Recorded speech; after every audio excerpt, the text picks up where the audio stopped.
Bueno, Brasil ya fue una de las esperanzas de crecimiento, de ser un país desarrollado, pero sigue siendo un país grande y acá habla de un resurgimiento de las empresas de Brasil. Vamos a ver juntamente sobre eso.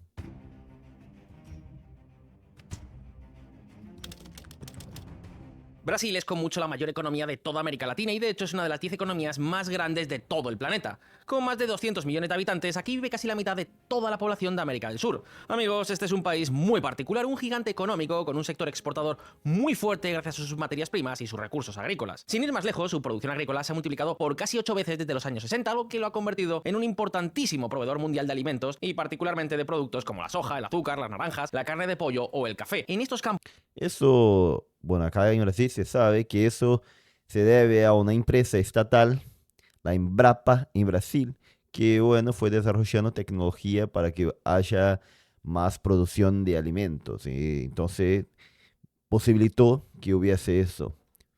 Seguimos.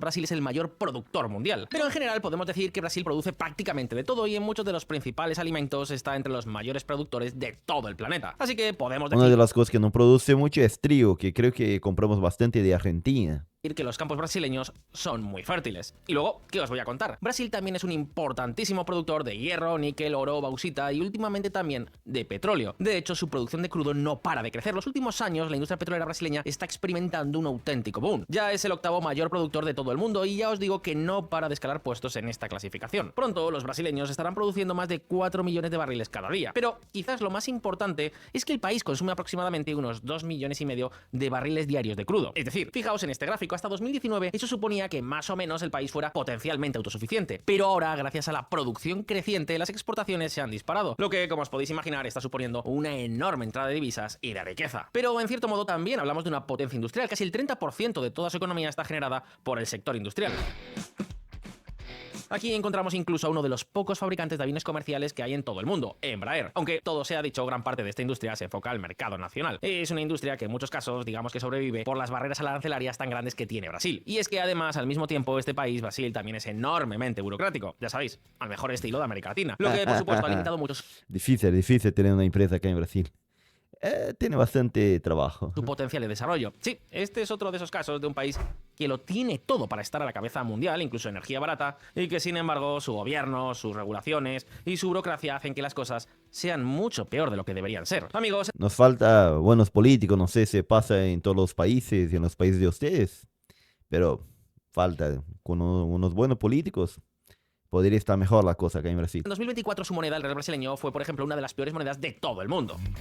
El real sufrió en 2024 una depreciación del 27,35% frente al dólar, la peor desde 2020. La caída de la moneda es atribuida por los operadores a la desconfianza de los inversores en la política fiscal del gobierno de Lula. Pero estamos en el informe K y lo que más nos preocupa es que su mercado de valores lleva años completamente estancado. Hace poco, aquí en este mismo canal, os hablamos de la enorme explosión que está viviendo la bolsa argentina desde que Milei llegó a la Casa Rosada. Pues bien, podemos decir que el caso de Brasil es exactamente el contrario. Fijaos, por ejemplo, en la evolución del MSCI de Brasil, un índice que trata de reflejar el comportamiento de la renta variable de este país. Como veis, ha estado prácticamente plano durante muchos años y todavía está de hecho por debajo de sus niveles del año 2009. Una situación totalmente diferente, por ejemplo, a la del MSCI All Country World Index, un índice que refleja la evolución de la renta variable a nivel mundial y que en el mismo periodo de tiempo pues ha multiplicado casi por 4. ¿Entendéis lo que significa esto, verdad? Si hubiésemos invertido en la bolsa de Brasil $10.000 a finales de 2009, hoy la cartera tendría un valor de apenas 6.500. Pero si hubiésemos invertido esos $10.000 en una cesta representativa de las bolsas mundiales, entonces tendríamos una cartera valorada en $36.500. Una diferencia brutal. Pero, ¿sabéis qué? La buena noticia es que esto suele ser un indicador de un terreno, digamos, bastante propicio para que existan oportunidades. Al fin y al cabo, si la bolsa lo ha hecho tan condenadamente mal, pues puede ser fácil que existan activos muy descontados. Buenas empresas que estén cotizando por los suelos. Pues bien, para conocer un poco mejor lo que está ocurriendo en Brasil, hoy hemos invitado al Salón de Informe K a Alejandro Varela, gestor de fondos y, lo más importante, gestor del fondo Renta 4 América Latina, que no solo tiene las 5 estrellas de Morningstar, sino que es el mejor de su clase en los últimos 5 años. Así que, ¿qué queréis que os diga? Hemos pensado que Alejandro era una aportación perfecta para este vídeo. Al fin y al cabo, ¿qué mejor para hablar de Brasil que uno de los mejores gestores de fondos que invierten en América Latina? Alejandro, bienvenido. Muy buenas, Enrique. Un placer estar por aquí con vosotros. Los últimos años han sido duros para el mercado de Brasil. Si tomamos como referencia, por ejemplo, el ETF iShares MSCI Brasil, podemos ver cómo en los últimos 5 años ha perdido más del 50% de su valor. Y en el último año, el índice Bovespa, que es el principal índice bursátil de Brasil, se deja más de un 20% si lo medimos en dólares. Son números muy malos, sobre todo si tenemos en cuenta que en general la renta variable lo hizo bastante bien en este mismo periodo de tiempo. Pero está claro que ese no fue el caso de Brasil. El gobierno de Lula da Silva no inspira mucha confianza en los mercados, que duda Interesante, ¿no? Porque Lula allá en su primer gobierno por los años 2002 hasta 2010 más o menos fue de bastante crecimiento, todo eso, pero después de eso eh, hubo un problema en Brasil que en vez de crecer empezó a decrecer y bueno, sacamos un presidente, hubo el impeachment, el impedimento del presidente, después tuvimos otro y otro presidente, pero en vez de subir empezó a caer más y más. Una lástima, una lástima. dudan sobre todo de su voluntad por reconducir las cuentas públicas y controlar un déficit que prácticamente se sitúa ya casi en los 2 dígitos. En buena Y ahora que volvió Lula, no está logrando crecer el país. Prometió muchas cosas, pero está difícil la cosa acá. medida, esto explica el mal desempeño de las bolsas y también del real, que fue una de las peores divisas de todo el 2024. No sé, me da que todo esto a la mayoría no os ha sorprendido absolutamente nada. Lula fue durante años uno de los grandes estandartes de la izquierda, el gasto social y el control del Estado. Unos atributos que no se suelen llevar nada bien con los mercados y la buena marcha de los negocios. Amigos, en su primera etapa al frente de Brasil, Lula pudo gastar a manos llenas gracias a los precios del petróleo y las materias primas por las nubes. Pero cuando esa era dorada de las materias primas llegó a su fin, bueno, digamos que la economía brasileña se vino abajo. Fijaos tan solo lo que ocurrió con la deuda pública. Fue un desastre monumental, la crisis impactó muy duramente en el país. Claro que entonces la peor parte no se la llevó el gobierno de Lula, sino el de su sucesora, Dilma Rousseff. En VisualPolitik, el hermano mayor... Esa era horrible con política. Pero como por corrupción sacaron los dos nombres, Palocci y José Genuino, que eran los dos nombres más fuertes para sustituir Lula, que era, bueno, sus compañeros de vida, todo eso. Le pusieron esta Dilma Rousseff, que hoy es presidente del Banco de los BRICS. Y bueno, no fue una buena política. mayor de este canal, os Horrible. hemos hablado de ello en varias ocasiones. Brasil pasó de ser la gran promesa a una de las grandes decepciones. Y claro, con el regreso de Lula, pues el miedo es que vuelva a ocurrir exactamente lo mismo. De hecho, como podéis ver, lo que ha ocurrido es que la deuda pública ha comenzado a repuntar de nuevo. Amigos, a Lula le gusta gastar a manos llenas todo lo que puede y algo más. Eso, desde luego, no ha cambiado. Y como además los tipos de interés en el país son muy altos y el gobierno tiene que pagar muchísimos intereses por la deuda, pues eso ha provocado que el déficit público se acerque ni más ni menos que al 10% del PIB. Claro que Él le gusta gastar de más, Lula le gusta gastar demasiado y también aumentar los impuestos. Esa es la verdad. para ser justos, una parte importante de la responsabilidad fue del anterior presidente, de Jair Bolsonaro, que para intentar ganar las elecciones, pues bueno, digamos que hizo lo que suelen hacer todos los políticos. Disparó el gasto público y redujo los impuestos sobre el combustible. Una combinación fatal para las cuentas públicas. Pero no, eso no exime a Lula, que también ha pisado el acelerador. Y eso ni siquiera es todo. Además, a Lula le gusta meter mano en las empresas que controla el Estado para hacer y deshacer a su antojo. Y por supuesto, amigos, amigas, estas son cosas que generan muchísimo miedo y muchísima tensión en los mercados. Claro que un momento, porque no todo son malas noticias. Pero pese a todo, en Brasil las cosas no están tan mal. Tan solo tenemos que echar un vistazo a los datos. La economía comenzó el año con una previsión de crecimiento del 1,5% y lo cerró prácticamente expandiéndose un 3%. En octubre, Moody's mejoró la calificación de la deuda soberana brasileña, que ya está a un peldaño del grado de inversión, un estatus que perdió hace 9 años. El desempleo está en mínimos históricos y el superávit comercial ha tenido en 2023 y 2024 los dos mejores años de toda su historia. Y no olvidemos que esto tiene que ver con el boom petrolero que está experimentando el país en los últimos años. En 2025 se espera que su volumen supere los 3,5 millones de barriles por día. Y esto es tan solo el comienzo. El gobierno de Lula tiene el objetivo de conseguir pasar de ser el octavo al cuarto mayor productor de crudo de todo el mundo, tan solo por detrás de Estados Unidos, Arabia Saudí y Rusia. Lo que por supuesto supondría una enorme entrada de divisas y probablemente la solución a los problemas presupuestarios. Además, Brasil es un país razonablemente joven, con una edad media de poco más de 33 años frente a los más de 43 que ya tiene, por ejemplo, España. Y por tiene incluso unos costes energéticos razonablemente reducidos gracias a sus enormes capacidades hidroeléctricas. Y por cierto, ahora con Trump en la Casa Blanca, Brasil también tiene una cierta fortaleza, y es que depende relativamente poco de Estados Unidos. En otras palabras, que más allá del problema con las cuentas públicas, los fundamentales económicos del país parecen razonablemente sólidos. Es cierto. Dependemos mucho de China, eso me preocupa porque 26% de las exportaciones de Brasil es para China.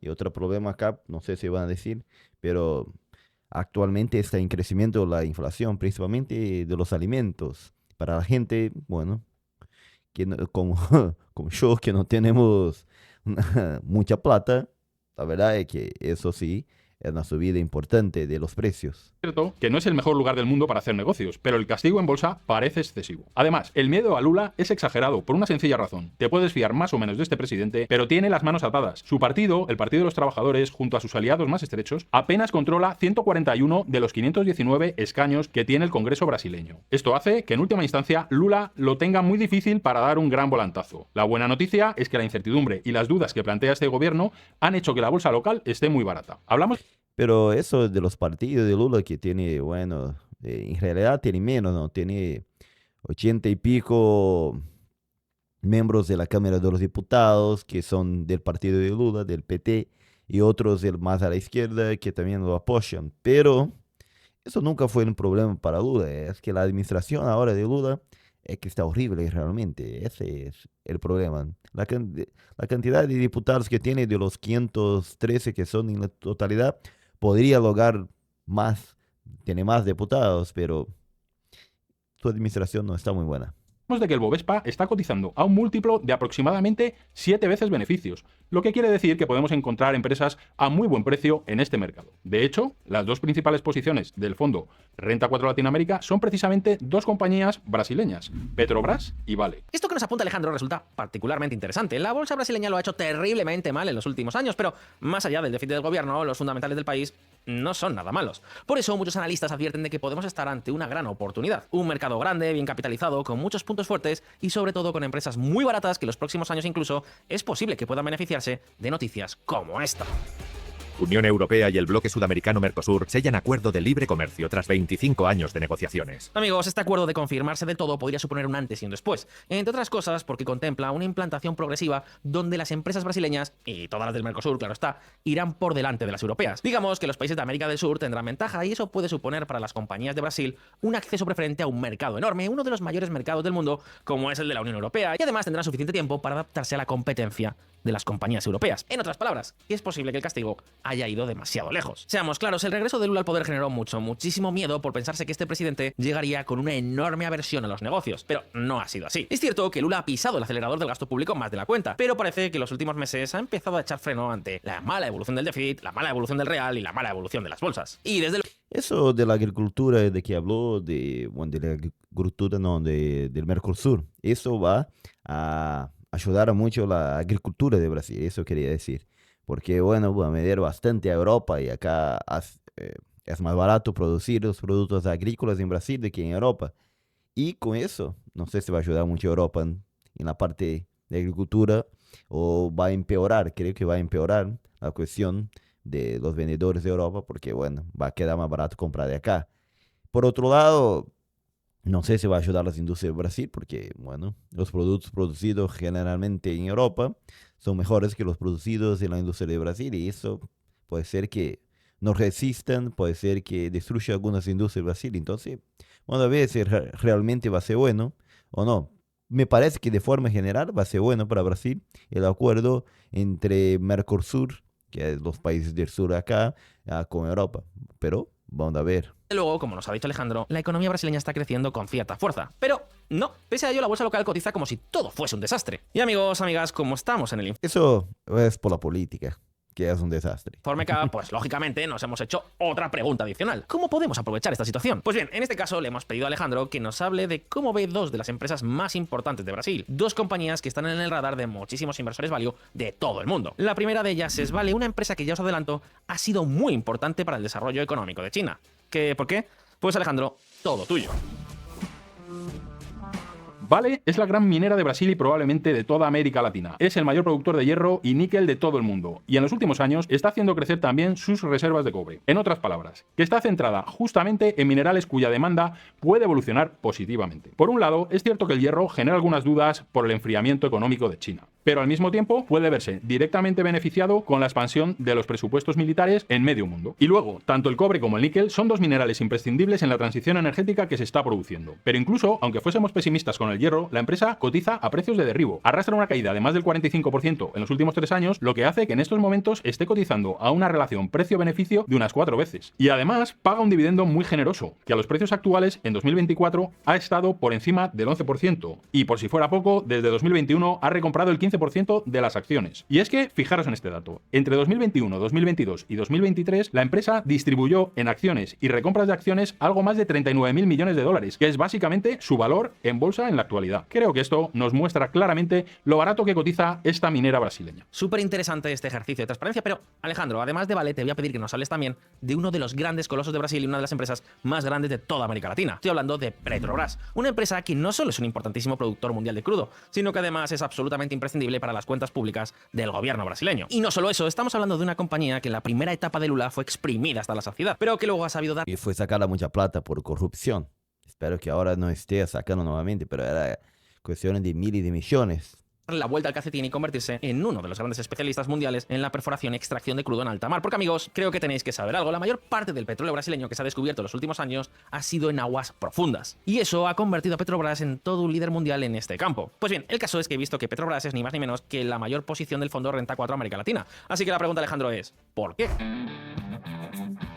Con Petrobras pasa algo muy parecido a lo que veíamos en Vale, pero encima con una posición de mercado potencialmente más atractiva. La gran petrolera brasileña es un productor con unos costes razonables, con una producción creciente y que, sobre todo, hoy por hoy es una máquina de generar caja. En estos momentos, la empresa está cotizando a unas 5 veces beneficios y 4 veces su flujo de caja libre, lo que por supuesto le permite pagar unos dividendos muy atractivos. En 2024 hablamos de una rentabilidad a los precios actuales de casi el 11%. Es una de las petroleras cotizadas más baratas de todo el mundo. Y además, la compañía, gracias a la enorme cantidad de caja que genera, tiene en marcha un ambicioso plan de inversiones, con el que, por ejemplo, esperan pasar de producir una media de 2,2 millones de barriles al día en 2024 a superar los 2,5 millones entre 2027 y 2029. Y por si Eso es porque parece que cerca del Amazonas, bueno, de la región norte de Brasil, en el mar, a unos 500 kilómetros de Amazonas, se encontró, parece que se encontró petróleo allá, entonces va a empezar la explotación también, entonces puede aumentar bastante. Si fuera poco, esta nueva producción viene con costes muy ajustados, muy por debajo, por ejemplo, del precio medio de extracción que tiene Estados Unidos, lo que probablemente haga que en los próximos años Petrobras siga ganando cuota de mercado a nivel internacional. Así que resumiendo, tenemos un operador con costes ajustados, con un importante plan de crecimiento, unas cuentas razonablemente saneadas y una enorme generación de caja. Y todo esto lo tenemos por un precio muy ajustado. Al final, que la bolsa de Brasil lo haya hecho tan mal en los últimos años nos permite encontrar activos como este. Es cierto que durante un tiempo hubo cierto miedo sobre la posición que Lula podría tener respecto al petróleo, pero ese miedo se demostró en cierto modo infundado. El gobierno brasileño quiere aumentar la producción petrolera del país a toda costa, quiere los ingresos que genera el petróleo, la influencia política que le da y también, por supuesto, los empleos. Todo apunta a que Lula aprendió la lección en su primer mandato, cuando exprimió a Petrobras más de la cuenta. Pero ahora la situación es radicalmente distinta. Cuando el mercado se dé cuenta, probablemente veamos un cambio de inercia total. Es por todo esto que Petrobras es la primera posición del fondo Renta 4 Latinoamérica. Por supuesto, si queréis más información, no tenéis más que contactar con Renta 4 a través de la web o de nuestra amplia red de oficinas en toda España y también en Perú, Chile y Colombia. Muchas gracias por estos apuntes que nos has hecho sobre dos empresas muy pero que muy interesantes. Sin ir más lejos, en la cartera de Walter Global está también Petrobras. Pero bueno, Alejandro, ya que te tenemos por aquí y ya que te hemos pedido que nos detalles tus dos principales posiciones en el fondo Renta 4 América Latina, lo que honestamente creo que es una información muy valiosa para toda la comunidad del Informe K, pues oye, te voy a pedir que nos des unas pinceladas de este fondo, para que así pues todos podamos conocerlo un poquito mejor. Así que, ¿qué nos puedes contar? Sí, Enrique, estamos muy orgullosos de nuestro fondo Renta 4 Latinoamérica, que este año cumple 25 años de historia, es decir, 25 años invirtiendo en las mejores. Voy a dejar el video acá en la descripción. Si quieren entrar, conocer más, podéis ver el video acá en la descripción. Van a ver los comentarios que dice acá. En general, la seguridad jurídica es también muy importante y creo que no lo consideraron, ¿verdad? Eso es un problema. Hasta porque el año pasado, un juez acá de la Suprema Corte de Brasil impidió la empresa de Musk de funcionar en Brasil, y cuando ese no estuvo de acuerdo con ella, todo, ella fue atrás de las otras empresas de Musk y bloqueó la plata que ellos tenían acá en Brasil, hasta que se diese en la cuestión de X, o sea, hiciese lo que ellos querían. Entonces hay una inseguridad jurídica muy grande acá realmente. El problema no es el Congreso y la justicia brasileña. Es verdad, Lula siempre se dio bien con el Congreso, pero está gobernando con desastre y la justicia está en un problema. No le veo mucha hora, pero dentro de un tiempo lo van a ver. Brasil es el orgullo de Portugal. Mira, no sabía. Brasil es el segundo destino mundial de inversión directo otras atrás apenas de Estados Unidos, comercio, industria, no sé, bueno, está diciendo acá. Brasil, Argentina saliendo del socialismo, Brasil entrando del socialismo. Ni tanto, ni tanto. Lula es de izquierda, pero no es socialista. Decir que Embraer sobrevive por causa de las tarifas brasileñas de mito, de los aranceles.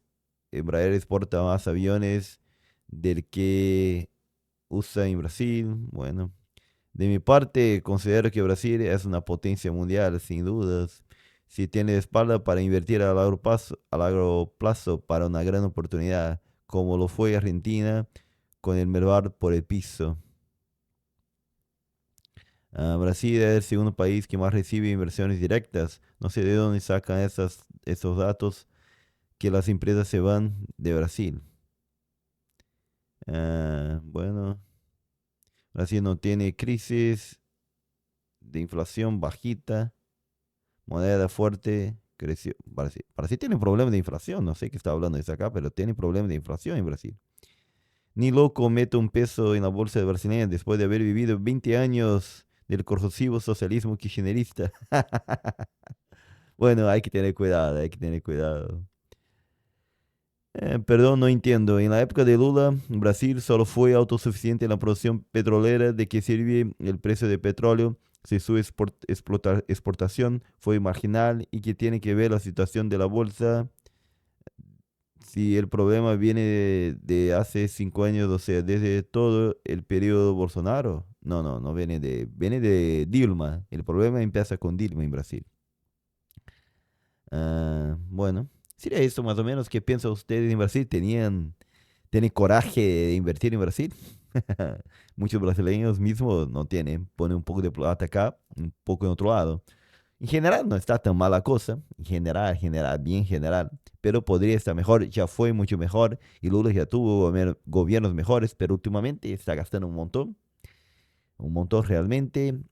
Subió aranceles de muchas cosas para importarnos a Brasil. Eso ya hace más de años que empezó a subir. Está subiendo los impuestos acá también.